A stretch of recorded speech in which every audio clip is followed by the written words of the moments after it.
فکر میکنی پدر و مادرت بهترین دوستت هستن؟ دوباره بهش فکر کن، چون قراره امروز چیزایی بشنوی که واقعیه. سلام، امروز اولین ویدیومون رو تو یوتیوب منتشر میکنیم و اگه میخوای آگاه تر باشی خوشحال میشم همراهمون باشی. اگه میخوای بدونی والدین سمی چطور میتونن به زندگیت آسیب برسونن و اینکه تو چطور میتونی از تاثیراتشون فرار کنی، حتما این ویدیو رو تا آخر ببین. امروز میخوایم درباره کتاب والدین سمی که نویسنده‌اش سوزان فوروارد میخواد تاریک ترین روانشناسی خانواده رو بهمون بگه، یعنی رفتارهای سمی که پدر مادرها با فرزندانشون دارن و از اونورم راههای مقابله تا بتونیم زندگی سالم‌تری داشته باشیم. خب بریم سراغ نکته اول. کنترل بیش از حد. پدر مادرایی که حتی نمیذارن نفس بکشی و هیچ فضایی برای تصمیم گیری خودت نمیذارن، انگار که همیشه دوست دارن باب میل اونا زندگی کنی. این بیشتر به خاطر اینه که انگار دوست دارن دوباره زندگی کنن، دوست دارن کارهایی که تو زندگیشون نکردن شما تو زندگیتون انجام بدین. دومیش انتقاد مداوم. اونا هیچ چیزی به چششون نمیاد، فرقی هم نمیکنه چقدر خوب باشی ها، همیشه یه چیزی پیدا میکنن تا ازت انتقاد کنن و هیچ وقت هم راضی نمیشن. تو اگه هر چیزی که میگن رو هم انجام بدی، آخرش هم یه چیز پیدا میکنن که چرا اینطوری کردی، چرا اونطوری نکردی. سومیش بی‌توجهی عاطفیه، یعنی وقتی دوست داری که باشون صحبت کنی یا نیاز داری که پیشت باشن یا حمایت عاطفی داشته باشی، اصلا حواسشون بهت نیست و تو رو نادیده میگیرن.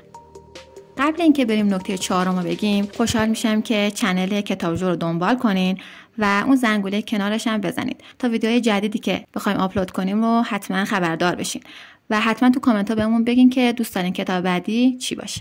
نکته 4، استفاده از ابزاری به اسم احساس گناه. یه والدینی هستن که از این ابزار استفاده میکنن. حالا این ابزار چیه؟ یعنی اینکه تو یه کاری انجام دادی که مطابق میلشون نبوده. خب حالا اینا چیکار میکنن؟ اینا از ابزار احساس گناه استفاده میکنن تو همش احساس گناه کنی که چرا من به حرفشون گوش ندادم و چرا قبل از اینکه این کار انجام بدم بهشون نگفتم. و این در نهایت اینطوری میشه که تو همیشه مقصری. نکته 5، خشونت کلامی و فیزیکی. یه سری پدر مادر هستن که از هر راهی استفاده میکنن که بچه‌شون رو بترسونن.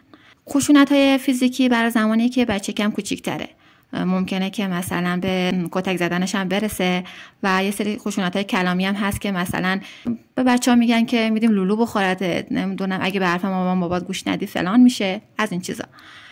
و این همیشه با بچه‌ها هست تا موقعی که بزرگ میشن. تو بزرگسالی اینطوریه که با حرفاشون زخم زبون میزنن، تیکه میندازن و همش کار میکنن که تو هیچ موقع کار درستی انجام نمیدی، هیچ کار خوبی انجام نمیدی و از این قبیل چیزا.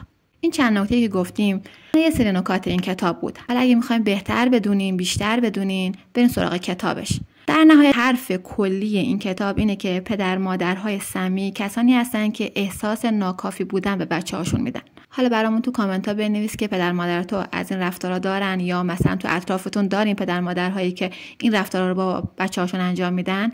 خیلی ممنون که تا اینجا ویدیو با من بودی.